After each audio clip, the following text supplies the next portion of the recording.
오늘 함께 은혜 받을 말씀은 사도행전 2장 37절에서 42절 말씀입니다. 사도행전 2장 37절에서 42절 말씀입니다.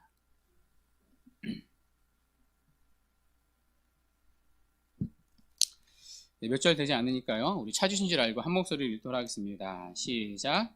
그들이 이 말을 듣고 마음에 찔려 베드로와 다른 사도들에게 물어 이르되 형제들아 우리가 어찌할꼬 하거늘 베드로가 이르되 너희가 회개하여 각각 예수 그리스도의 이름으로 세례를 받고 죄사함을 받으라.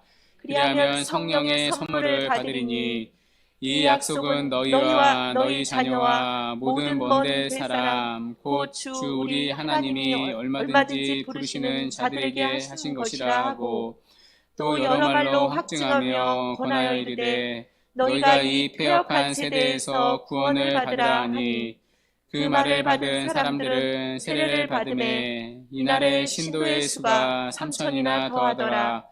그들이 사도의 가르침을 받아 서로 교제하고 떡을 떼며 오로지 기도하기를 힘쓰니라. 아멘. 네, 오늘은 회개로 시작되는 교회라는 제목으로 하나님 말씀 증거하겠습니다. 우리는 지난 시간 이제 베드로의 설교까지를 살펴보았는데요. 그때 베드로의 설교의 결론 혹시 기억나십니까? 2주 정도가 돼서 기억이 안 나시죠? 36장 말씀인데요. 우리 사도행전 2장 36절 우리 함께 읽도록 하겠습니다. 시작. 그런즉 이스라엘 온 집은 확실히 알지니 너희가 십자가에 못 박은 이 예수를 하나님이 주와 그리스도가 되게 하셨느니라. 아멘. 여기 보면요. 순서가 중요합니다. 예수를 그리스도와 주라고 하지 않습니다. 뭐라고 하죠? 예수를 주와 그리스도라고 선포합니다. 여기서 그리스도는요, 메시아라는 뜻입니다. 그러니까 구원자라는 의미이죠.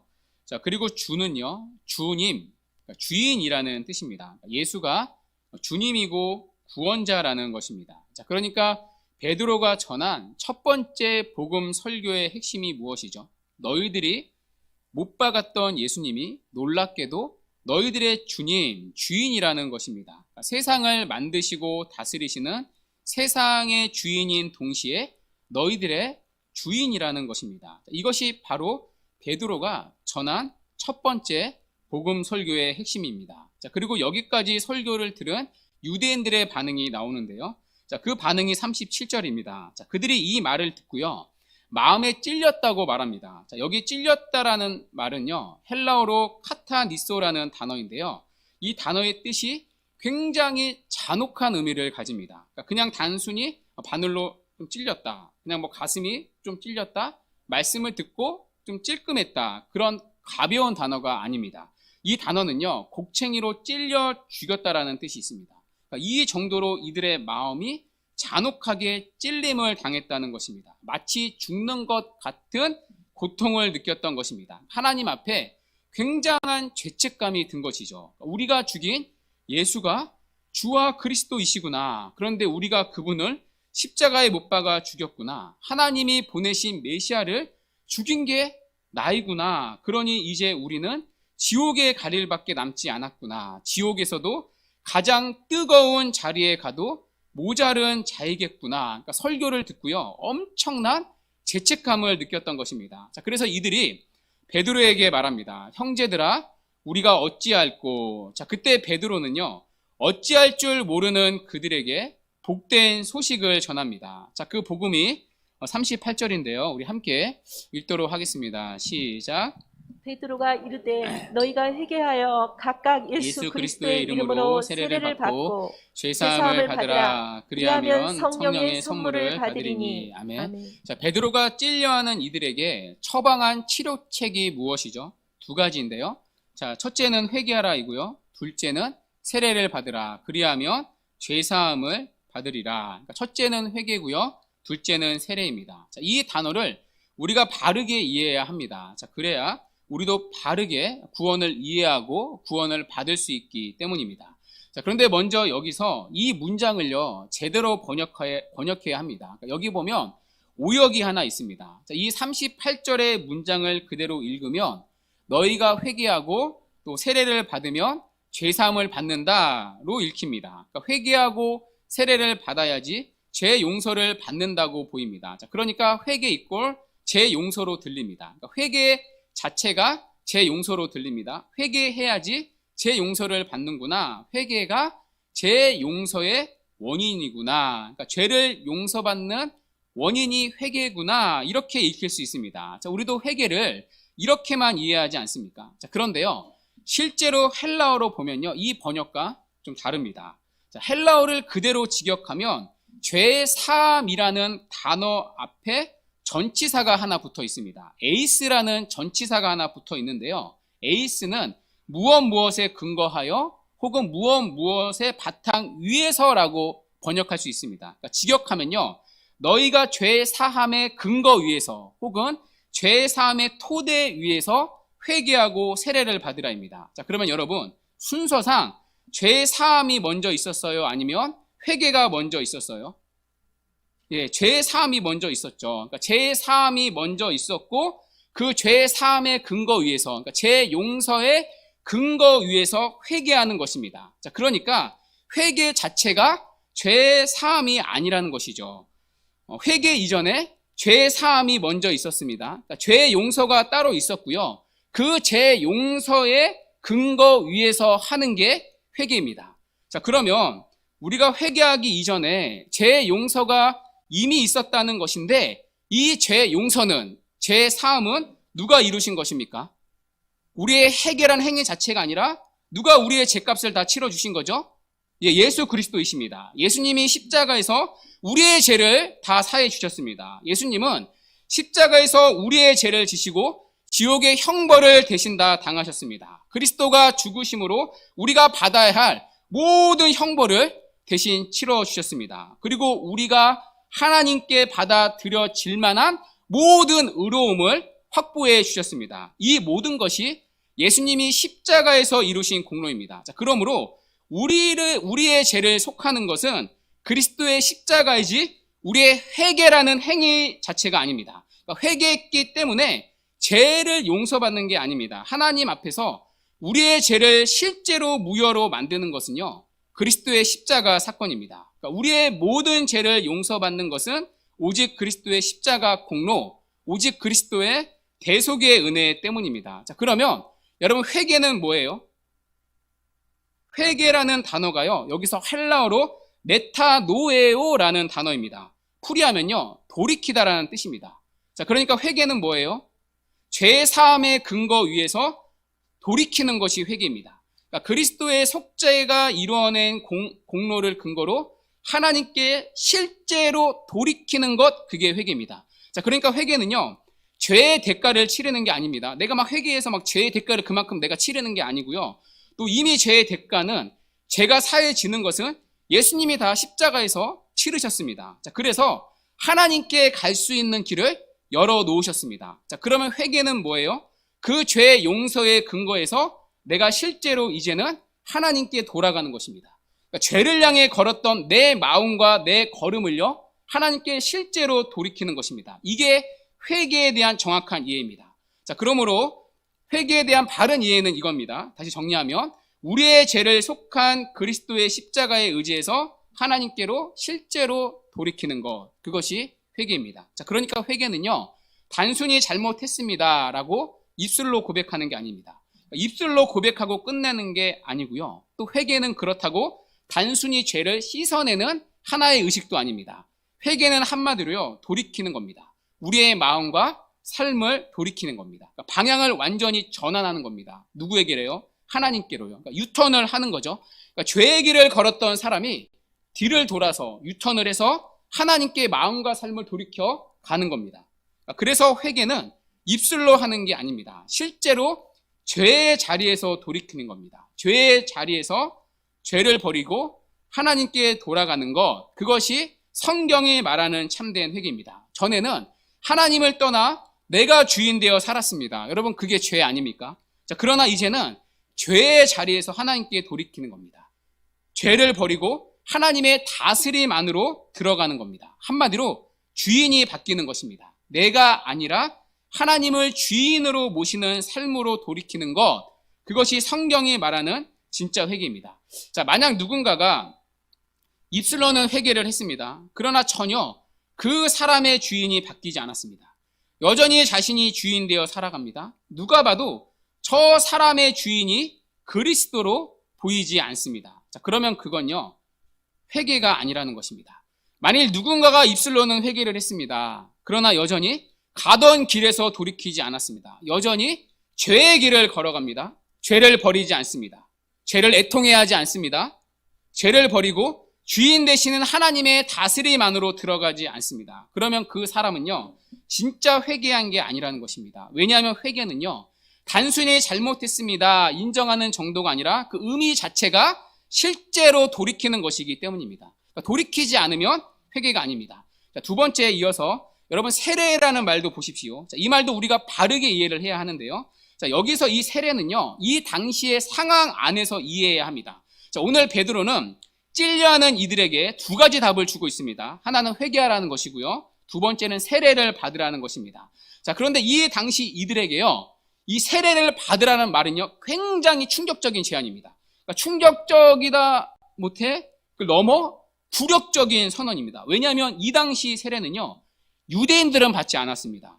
유대인들은 할례를 받았죠. 자, 누구만 받았죠? 원래 이방 종교를 믿었다가 유대인으로 개종한 사람들에게만 세례를 줬습니다. 예를 들어 이방인들 중에 그리스 로마 신화를 믿었던 사람이 있습니다. 뭐 예를 들면 제우스 신을 믿은 거죠. 자, 그런데 그 사람이 유대인에게 전도를 받습니다. 전도를 받은 이방인이 이제 마음이 움직여져서 유대교로 개종을 하려고 했습니다. 그때 베풀었던 것이 세례입니다. 자, 그러니까 이 당시 세례라는 건요, 이방 종교였다가, 그러니까 잡신을 섬겼다가 유대교가 믿는 하나님을 믿는 그 유대교로 개종하려는 사람이 받았던 의식이었습니다. 그러니까 한마디로 세례는요, 이 당시 유대인들이 받는 게 아니었습니다. 오히려 유대인들이 유대교로 개종하려는 이방인들에게, 그러니까 그들의 생각으로는 잡신을 섬겼던 이방인들에게 베풀었던 게 세례입니다. 그러니까 더 이상 너희들이 섬기는 잡신을 버리고 이제는 하나님을 섬긴다는 의미로 세례를 베풀었던 거죠. 자, 그런데 지금 베드로가 이미 유대인인 그들에게 뭐라고 말하는 거예요? 세례를 받으라는 것입니다. 그러니까 이들의 입장에서는 굉장히 굴욕적이었을 것입니다. 마치 이건요, 목사인 저에게 지금 와서 세례를 다시 받으라는 것과 같습니다. 무슨 얘기죠? 유대인인 너희들의 신앙은 가짜였다는 것입니다. 여러분, 지금 이들은요, 스스로 하나님을 너무나도 잘 믿는다고 생각하는 자들입니다. 이들은요, 선민의식으로 똘똘 뭉친 자들입니다. 우리는 하나님께 택함받은 민족이다. 그러니 당연히 구원은, 천국은 따놓은 당상이다라고 믿었던 자들입니다. 자, 그러나 막상 뚜껑을 열어보니 그들의 신앙의 실력이 어땠죠? 놀랍게도 가짜였습니다. 그들은 하나님을 잘 믿기는커녕 하나님이 보내신 약속된 메시아를 죽였습니다. 하나님을 믿는다 말하지만 정작 하나님을 누구도 믿지 않고 있었던 것입니다. 수많은 절기를 지키고요, 예배를 드렸지만 하나님을 믿지는 않았습니다. 오히려 메시아이신 그분을 대적하고 심지어 십자가에 못 박아 죽였습니다. 자, 그래서 베드로가 이들에게 세례를 다시 받으라고 말하는 것입니다. 너희들이 지금까지 하나님의 백성이라 착각했던 모든 것을 내어버리고 이제는 하나님께 진짜 돌이키라는 것입니다. 너희들의 지금까지의 하나님을 떠났던 모든 죄악된 삶을 깡그리 부인하고 돌이키지 않으면 이 도에 들어올 수 없다는 것입니다. 자, 그런데 누구의 이름으로요? 예수 그리스도의 이름으로요. 예수 그리스도께 돌이키라는 것입니다. 예수 그리스도를 떠났던 그들에게, 예수 그리스도를 십자가에 못 박아 죽였던 그들에게 예수 그리스도께 돌아오는 것입니다. 그리고 이제는 예수 그리스도의 다스림 안에 굴복하며 살라는 것입니다. 그게 바로 세례를 받으라는 의미입니다. 자, 그러니까 지금 회개와 세례가 이해가 되십니까? 회개와 세례는요, 단순히 이들에게 의식의 하나가 아니었습니다. 그러니까 단순히 오늘날 교인이 되는 하나의 프로세스, 과정이 아니었습니다. 회개와 세례는요, 전부 다 실제로 돌이킨다는 의미였습니다. 누구에게로요? 예수 그리스도께로요. 그들이 십자가에 못 박은 예수 그리스도께 마음과 삶을 실제로 돌이킨다는 의미입니다. 그래서 이제는 그분을 내 삶의 주인으로 모신다는 고백이 회개와 세례입니다. 여러분, 지금 이 베드로의 설교와 이 설교를 들은 그들의 반응이 연결이 되십니까? 자, 베드로가 전한 첫 번째 복음의 핵심이 무엇이었죠? 예수가 주와 그리스도가 되신다는 것입니다. 예수님이 주님, 너희들의 주님이라는 것입니다. 자, 그리고 이들이 했던 회개와 세례의 핵심이 무엇이죠? 예수님이 우리의 주님이라는, 주인이라는 고백입니다. 이제는 그분을 내 삶의 주인으로 모시고 그분의 다스림 안에 살아가겠다는 고백입니다. 그게 베드로가 전한 첫 번째 성경에 나오는 복음의 핵심이고요. 그게 이 첫 번째 복음을 믿었던 그들의 신앙의 고백의 내용이었습니다. 하나같이 예수가 내 삶의 주인이라는 것입니다. 그리고 실제로 그들은요, 죄를 버리고 예수님께 마음과 삶을 돌이켰습니다. 그게 회개이고 세례였습니다. 자, 그리고 이 돌이킴의 결과가 무엇이죠? 40절에 보면 그들은 구원을 받았고요. 첫 교회가 탄생합니다. 자, 그 첫 교회의 모습이 42절부터 47절까지의 모습인데요. 자, 그러니까 성경에 나오는 신약의 첫 교회가 어떻게 탄생했죠? 회개와 세례를 거쳐서 교회가 되었습니다. 죄를 향해 걸었던 마음과 삶을 주님께 돌이키는 회개와 세례를 거쳐 교회의 회원이 되었습니다.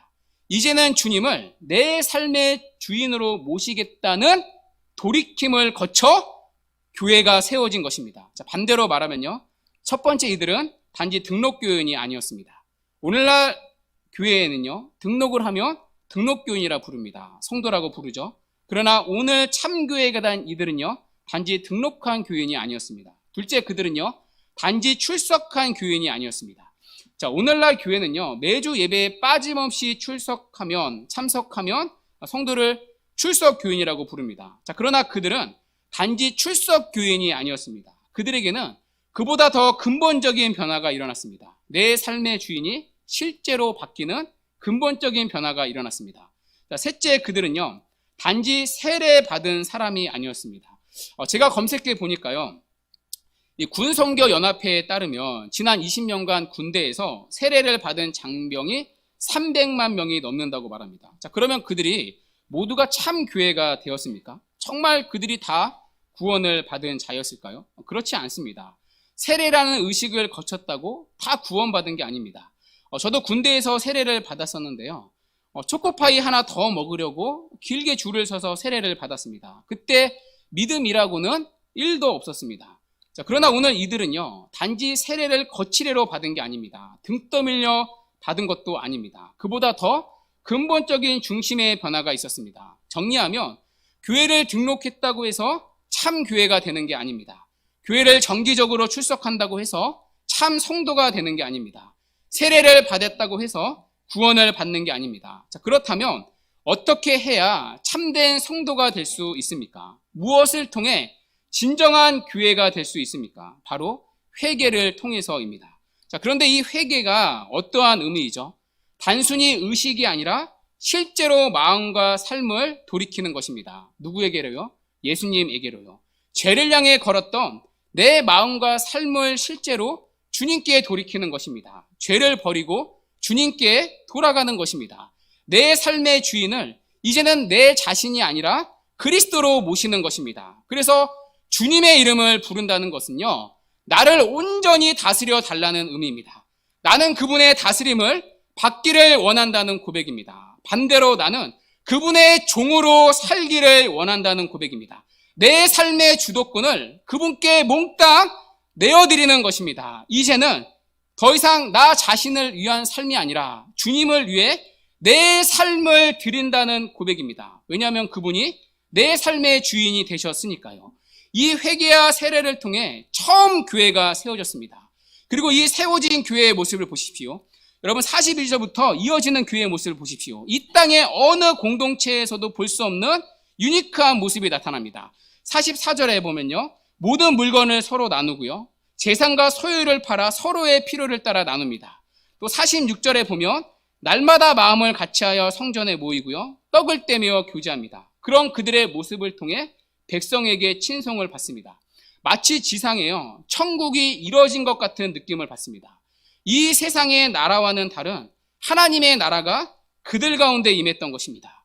여러분, 세상에서는요, 죄 때문에 이런 공동체가 세워질 수 없습니다. 자, 그런데 이런 공동체가 가능했던 이유가 무엇이죠? 그들 모두가 죄로부터 돌이키는 회개로 교회가 시작되었기 때문입니다.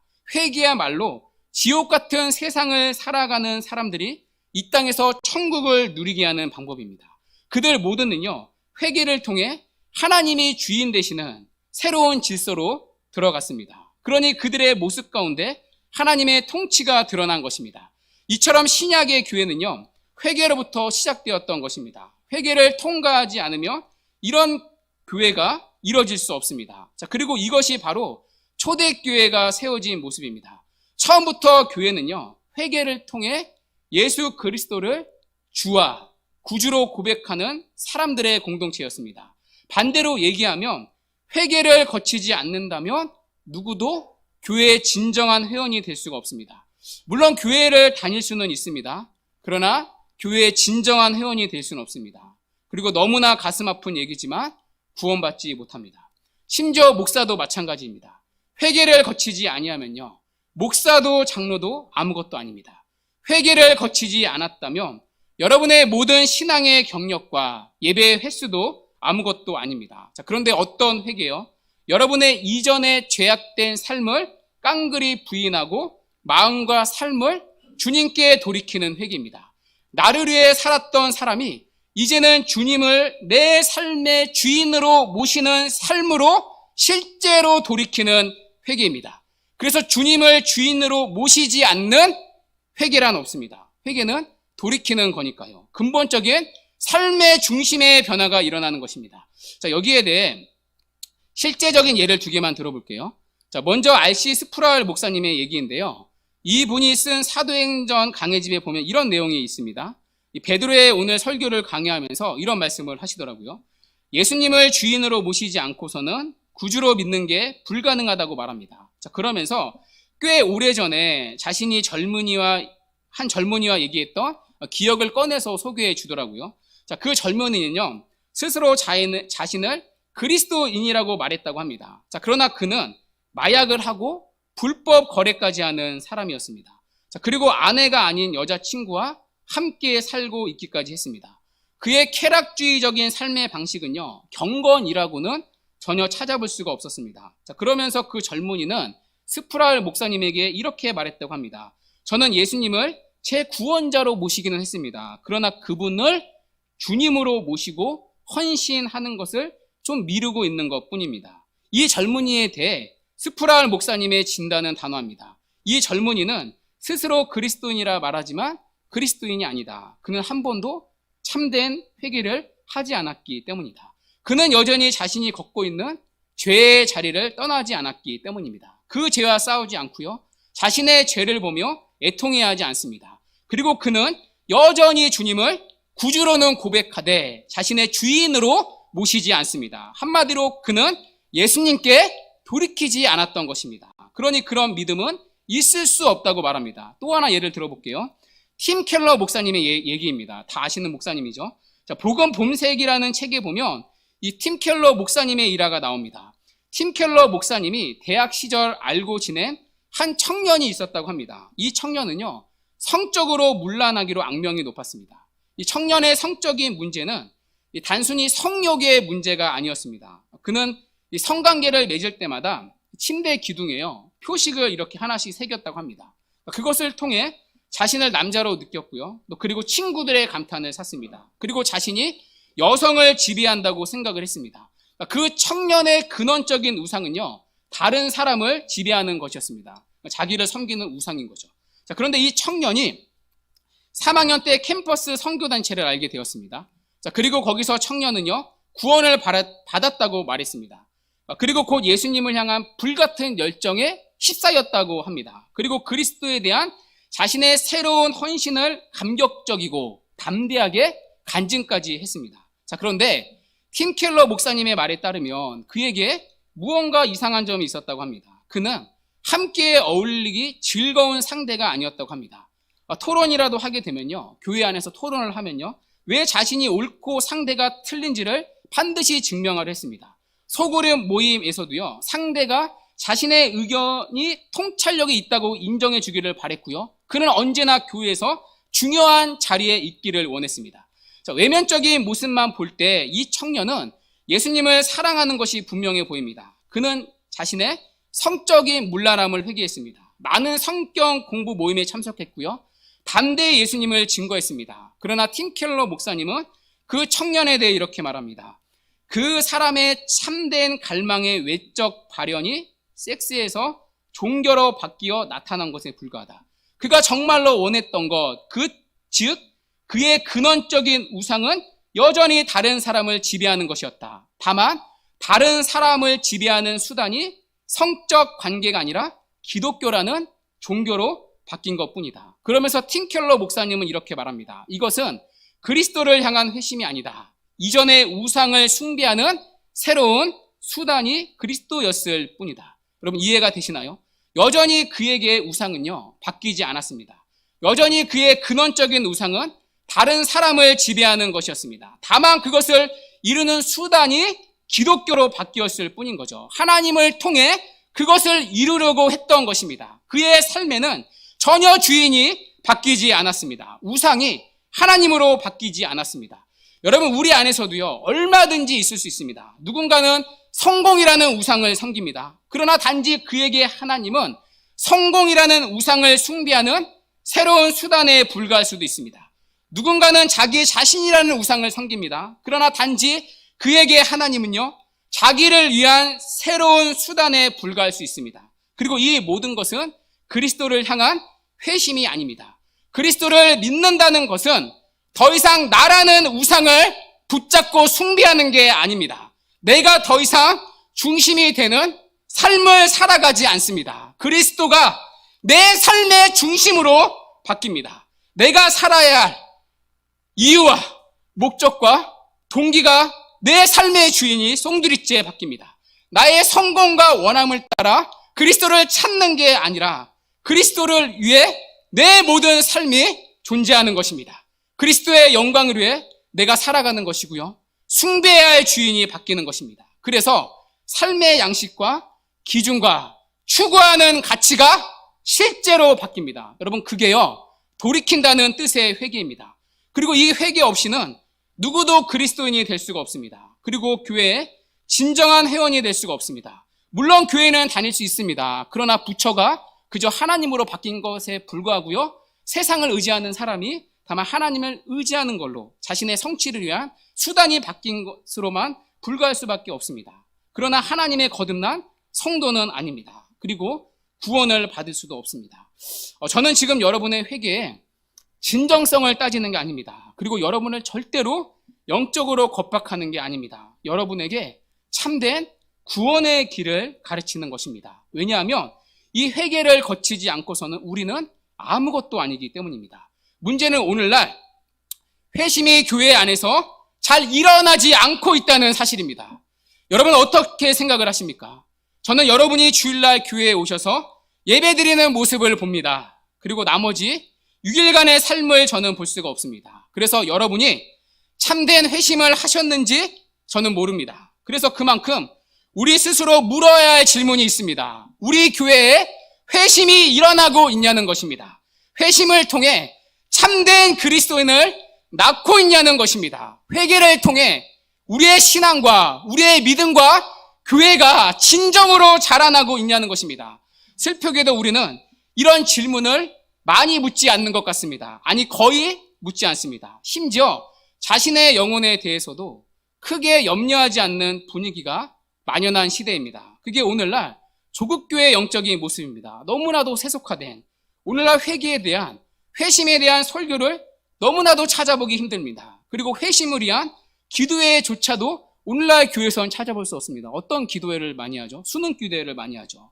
오늘날 교회는요 중생과 회개, 회심이라는 이 중요한 문제를 크게 여기지 않습니다. 그러나 여러분 이 회개를 거치지 않고서는요 누구도 주님께 돌아갈 방법이 없습니다. 그리고 주님으로부터 구원받을 방법은 없습니다. C.S. 루이스는 이렇게 말했습니다. 회개하지 않고 주님께 돌아가게 해주소서라고 구하는 것은 주님께 돌아가지 않으면서도 돌아가게 해주소라는 말과 같다. 이런 일은 당연히 일어날 수 없다. 우리는 반드시 회개를 거쳐야 한다. 회개를 거치지 않고서는 우리는 아무것도 아니라는 것입니다. 그저 기독교라는 새로운 종교 생활에 불과할 뿐입니다. 그래서 마크 데버는요, 회심 없는 교회의 성장은 교회의 자살 행위라고 말했습니다. 자, 그러므로 무엇보다 우리에게 먼저 있어야 할 은혜는요, 회개의 은혜입니다. 다른 은혜가 아닙니다. 여러분, 그리스도인이 먼저 되어야 그리스도인으로서 살 수 있지 않습니까? 그리스도인이 먼저 되어야 성경에 약속한 그리스도인에게 주어지는 모든 복을 누리는 것 아닙니까? 그리스도인이 되지 않고서는 아무런 의미가 없습니다. 그리고 그리스도인이 되는 길은요, 오직 회개밖에 없습니다. 그렇다면 이 회개가 어떻게 해야 우리 안에 나타날 수 있습니까? 첫 번째, 오늘 본문을 다시 보십시오. 먼저 오늘 이들은요, 베드로의 설교를 듣고 마음이 찔려 회개를 했습니다. 하나님은 말씀을 통해, 특별히 설교를 통해 우리를 회개케 하십니다. 자, 그런데 두 번째, 가장 중요한 요소가 있습니다. 이 회개는요, 전적인 하나님의 은혜입니다. 그러니까 성령께서 하시는 일입니다. 여러분, 오늘 이들은요, 베드로의 설교를 듣고 마음이 찔렸습니다. 그리고 회개를 통해 주님께 돌이켰습니다. 자, 그런데 이와는 대조되는 장면이요, 사도행전 뒷부분에 놀랍게도 하나가 나옵니다. 자, 사도행전 7장 54절인데요. 이 부분을 함께 읽어볼게요. 시작. 그들이 이 말을 듣고 마음에 찔려 그를 향하여 이를 갈거늘. 아멘. 자, 이 장면은요, 스데반 집사가 설교를 한 이후의 반응입니다. 그러니까 스데반 집사가요, 오늘 베드로의 설교처럼 유대인에게 똑같이 예수 그리스도를 전합니다. 자, 그러자 이들이 마음이 찔렸다고 말합니다. 오늘 베드로의 설교를 들은 유대인들과 동일한 반응이 나옵니다. 그런데 그 뒷부분의 반응이 좀 이상하죠. 이를 갈아요. 자, 그런데 이어지는 이들의 반응은 더 또 놀랍습니다. 자, 그 밑에 57절인데요. 함께 읽어볼까요? 시작. 그들이 큰 소리를 지르며 길을 막고 일제히 그에게 달려들어. 아멘. 스데반의 설교에 길을 닫습니다. 왜 그렇죠? 더 이상 듣기 싫다는 거죠. 자신의 죄를 책망하는. 심지어 그 밑에 59절을 보십시오. 함께 읽어볼까요? 시작. 그들이 돌로 스데반을 치니 스데반이 부르짖어 이르되 주 예수여 내 영혼을 받으시옵소서 하고. 아멘. 자, 마음이 찔린 그들이 어떻게 하죠? 회개하기는커녕 스데반을 돌로 쳐 죽입니다. 베드로의 설교를 들은 사람들은요, 마음이 찔려서 회개하고 세례를 받았습니다. 실제로 자신의 삶을 돌이켰습니다. 죄를 버리고요. 자, 그리고 그 수가 3,000명이었다고 말합니다. 자신의 우상을 버린 수가요. 자, 그런데 스데반의 설교를 들은 사람들은 마음이 찔리긴 했습니다. 자, 그러나 찔린 이들이 어떻게 하죠? 스데반을 돌로 쳐 죽입니다.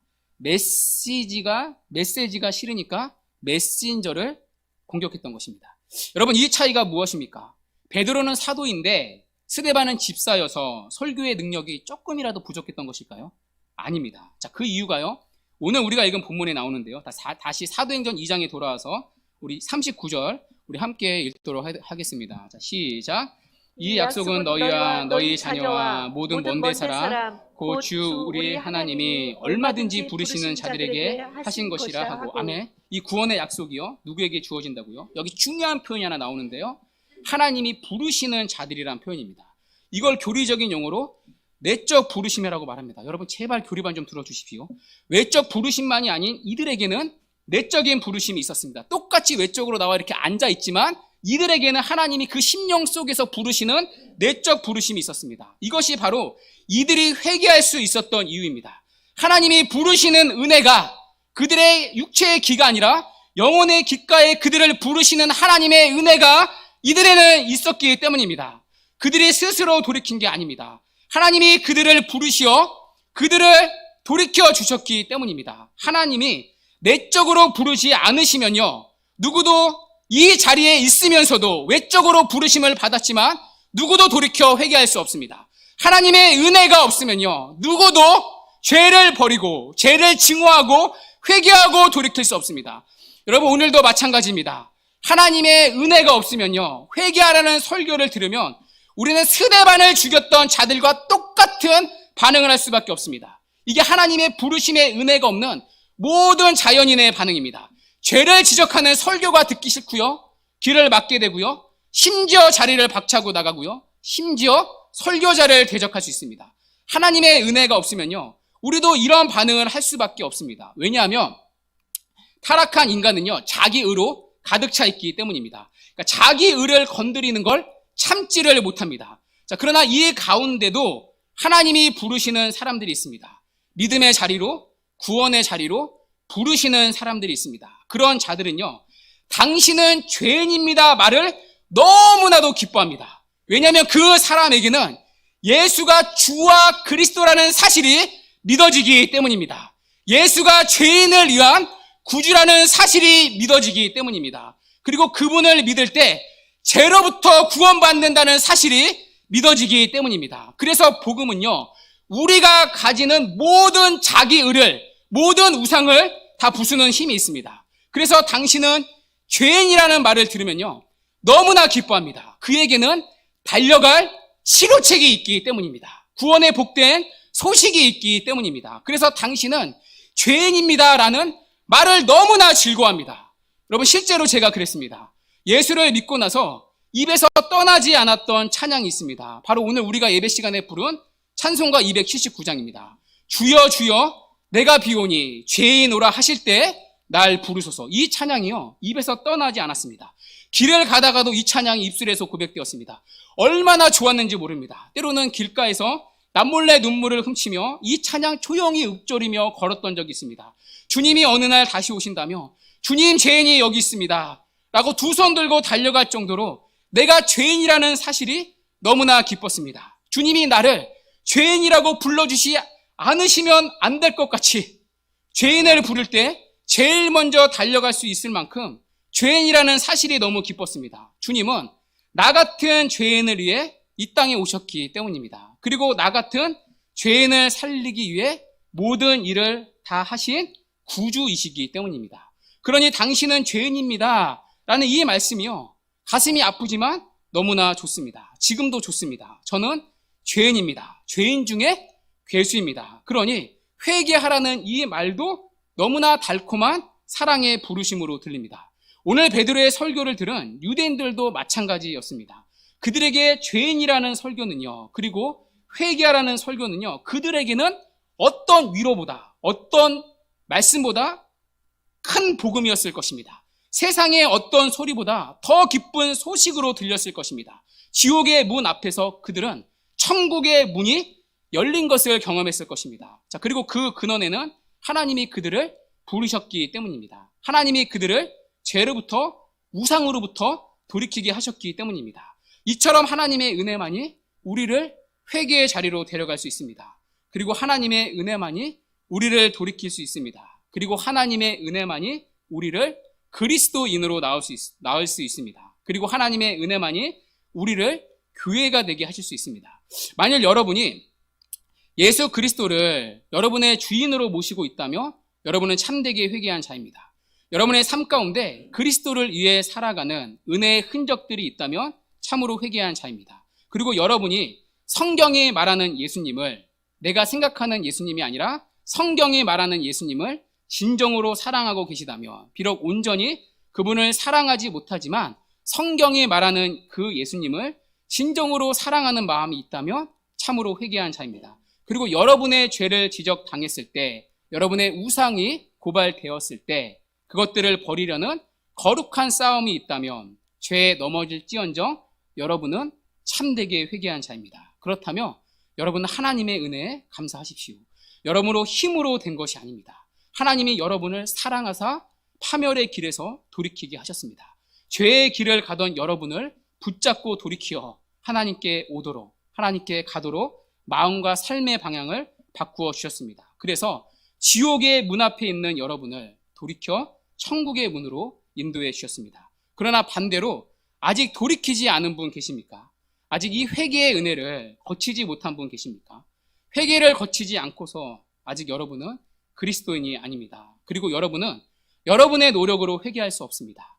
여러분의 열심과 선행으로도 회개할 수 없습니다. 오직 마음을 돌이키시는 하나님의 은혜로만 돌이킬 수 있습니다. 그러므로 주님께 나아가 겸손히 무릎을 꿇고 하나님께 구원의 은혜를 베풀어 주시기를 기도하십시오. 주의 이름을 부르는 자들을 오늘도 하나님은 구원해 주십니다. 저 또한 함께 여러분들이 이 회심의 은혜를 누리도록 계속 기도하며 도울 것입니다. 말씀으로 여러분에게 그리스도를 증거할 것입니다. 회개의 복음을 선포할 것입니다. 그리고 여러분이 회개의 복음을 듣고 마음이 찔려 귀를 닫는 게 아니라 기쁜 마음으로 주님께 돌이키는 은혜가 있기를 기도할 것입니다. 그리고 우리 모두 함께 여러분 이 은혜를 위해 기도합시다. 회개하지 않으면 누구도 그리스도인이 될 수가 없습니다. 심지어 아직 3살밖에 되지 않은 은유도 7살인 저희 딸 다은이도 회개하지 않으면 그리스도인이 될 수가 없습니다. 목사의 자녀라는 신분이 저들의 구원을 보장하지 않습니다. 여러분의 자녀도 마찬가지고요. 여러분의 남편도 마찬가지고요. 여러분의 아내도 마찬가지고요. 심지어 여러분 자신도 교회의 누구도 회개를 거치지 않고서는 아무런 의미가 없습니다. 그리스도인이 될 수가 없습니다. 그러므로 주 안에 사랑하는 여러분, 이 회개의 은혜가 진정으로 있기를 기도해 주십시오. 하나님께서 우리 모두를 말씀 가운데 회개의 자리로 불러주시기를 기도해 주십시오. 정말 바라기는 이 회심이 다만 몇몇 사람들만의 관심이 아니라 우리 온 교회의 관심사이고 온 교회의 간절한 기도의 제목이 되기를 바랍니다. 그래서 회심 없는 죽은 교회가 아니라 회심이 일어나 생명을 낳는 은혜가 있기를, 그래서 구원받은 자의 수가 정말 날마다 더해지는 참된 회심의 은혜가 있기를 주님의 이름으로 간절히 축원합니다. 아멘.